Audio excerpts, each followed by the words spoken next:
All right, this is Block 7, The Greatest Generation, Section 6, The War in Europe, with the section beginning, The War in Europe in 1945. We need to start with the Yalta Conference. The Yalta Conference was held in the Soviet Union. Stalin refused to leave.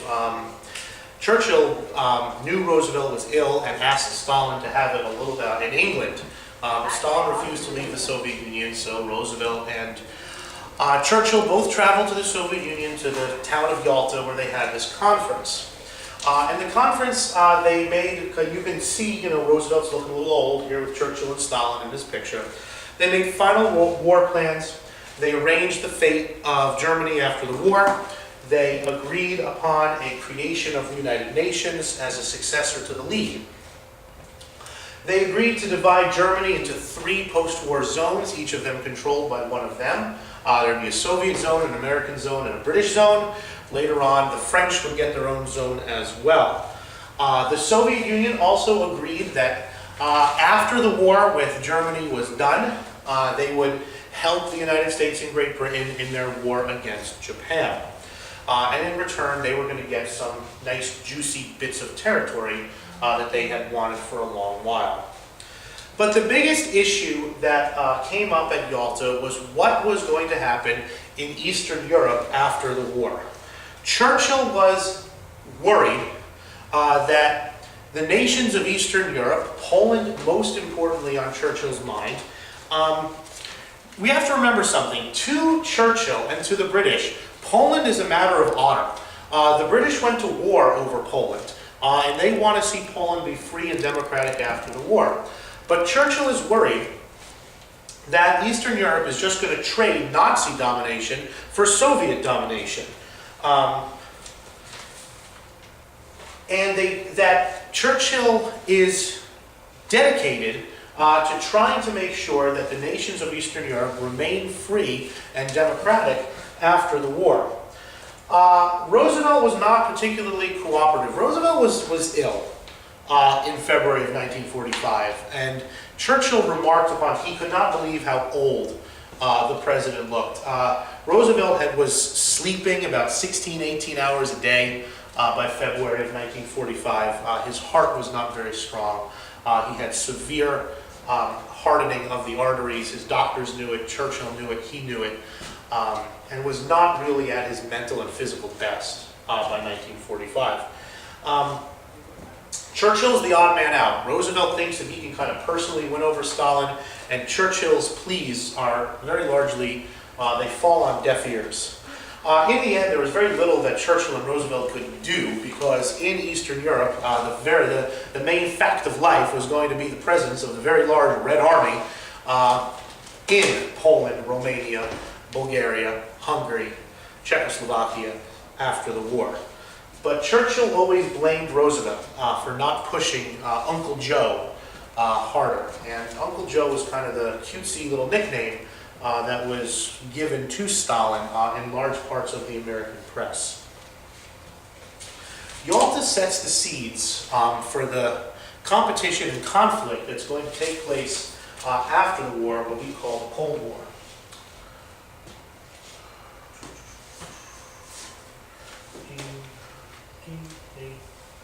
Meat. Nope. Not. Wrong slide. Let's go here. Okay. Here we have our map.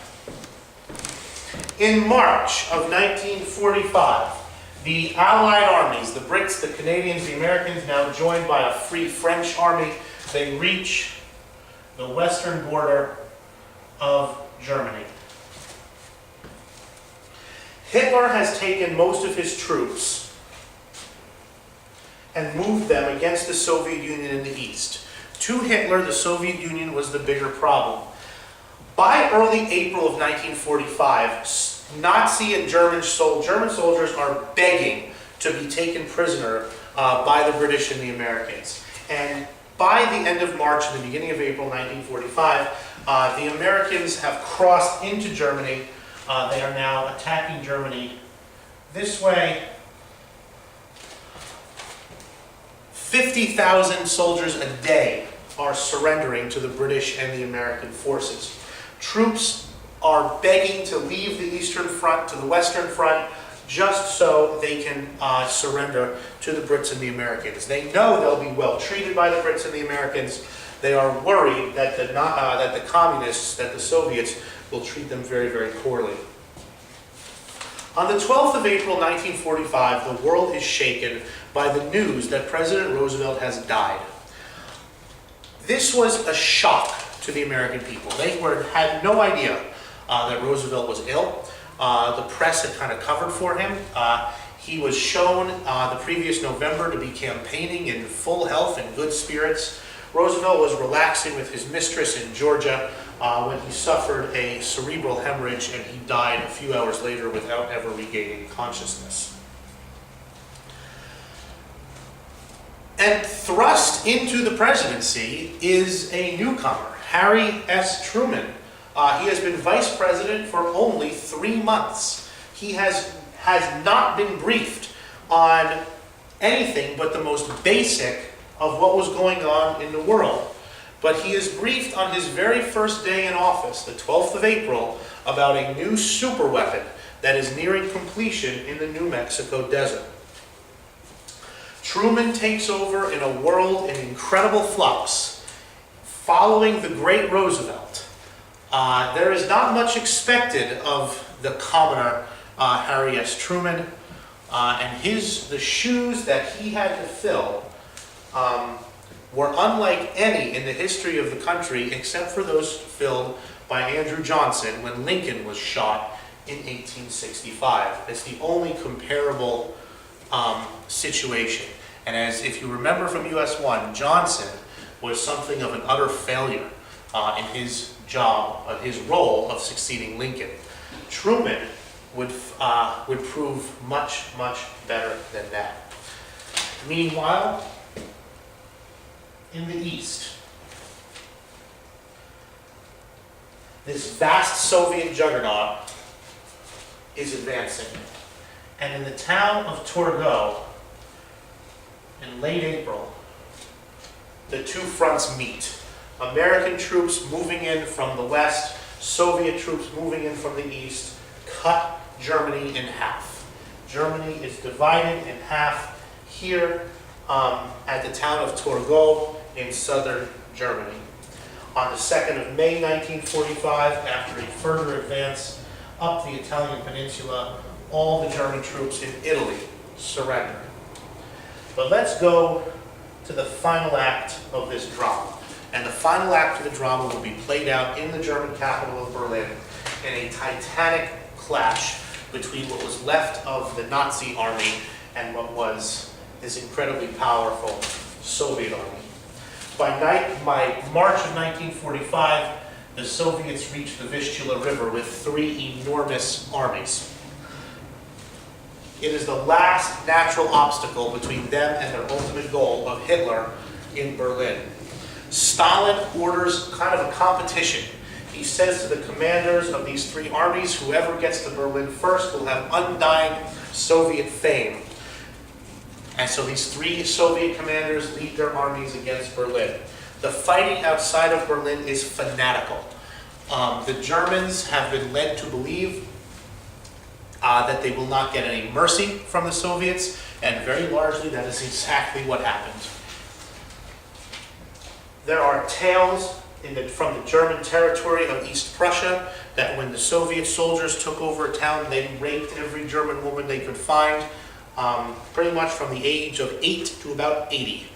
And that is played up to the hilt by what's left of the Nazi propaganda machine. The German soldiers, although they are surrendering 50,000 a day to the Brits and the Americans, nobody is surrendering to the Soviets. Berlin is going to be taken house by house, street by street, and that is precisely what happens. Here's Berlin in the middle of the fighting. There's just Soviet tanks on the streets of Berlin. There's terrible fighting in and around the city, but the outcome is never in doubt.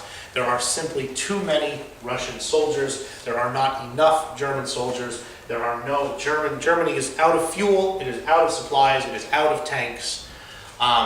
Hitler has 13 and 14-year-old Hitler youths fighting 50 and 60-year-old home guards fighting, and they fight literally to the bitterest of bitter ends. This guy here, whose name is recorded to history, I do not know it off the top of my head, he got the never-ending glory of hoisting the Soviet flag on the top of the main government building in Berlin, and this picture came to symbolize, and you can see the destruction in the city below, this picture came to symbolize the Soviet destruction of German military power. Hitler's end has been told in many, many books. There's a lot of mystery surrounding it. On the 26th of April, 1945, Hitler celebrates his 56th birthday. He is an old, sick, and broken man by April of 1945. He has put on weight. He suffers from some sort of illness where his left side becomes largely paralyzed. If you see pictures of Hitler towards the end of the war, he is always holding his left arm, and that's because his left arm did not have much in the way of function in it anymore. He had terrible digestive problems, including, and this is kind of funny in a way, terrible gas. And anyone who was around Hitler had to suffer the fact that he farted a lot by the end of the war. He was sick. He was addicted to pain-killing drugs. He was addicted to some other types of drugs. His doctor was a bit of a quack. He wouldn't have lived that much longer anyway, Hitler.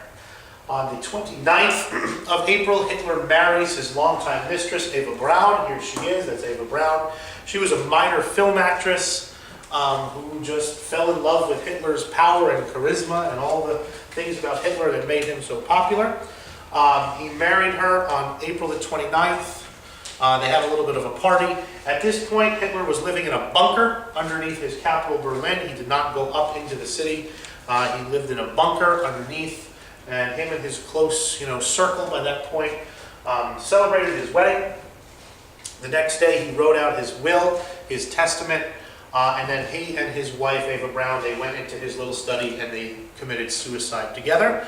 Eva Braun took a capsule of cyanide and poisoned herself. Hitler put a pistol to his temple and pulled the trigger. Their valet, Hitler's valet, and some guards took the bodies up into the garden where it was burned beyond recognition. There are pictures out there which propose to be Hitler's body. They are fakes. Hitler's body was covered in gasoline, some of the last gasoline remaining in the city, and they were burned. Hitler's successor, Admiral Karl Dönitz, surrenders German forces unconditionally on the 7th of May, 1 week later, 1945. May 8th is celebrated throughout the world as VE Day. What you have here, this is Churchill from the balcony of Buckingham Palace in London. To his left is the King. That's King George the Sixth, and Winston Churchill. Churchill giving his V for victory sign, and what you see, this is a crowd out in the square before Buckingham Palace. And Churchill thanks him and declares the war in Europe is over. But he also says the war against Japan still must be won. We have to take a few minutes now to talk about the Holocaust, which we will in the next section.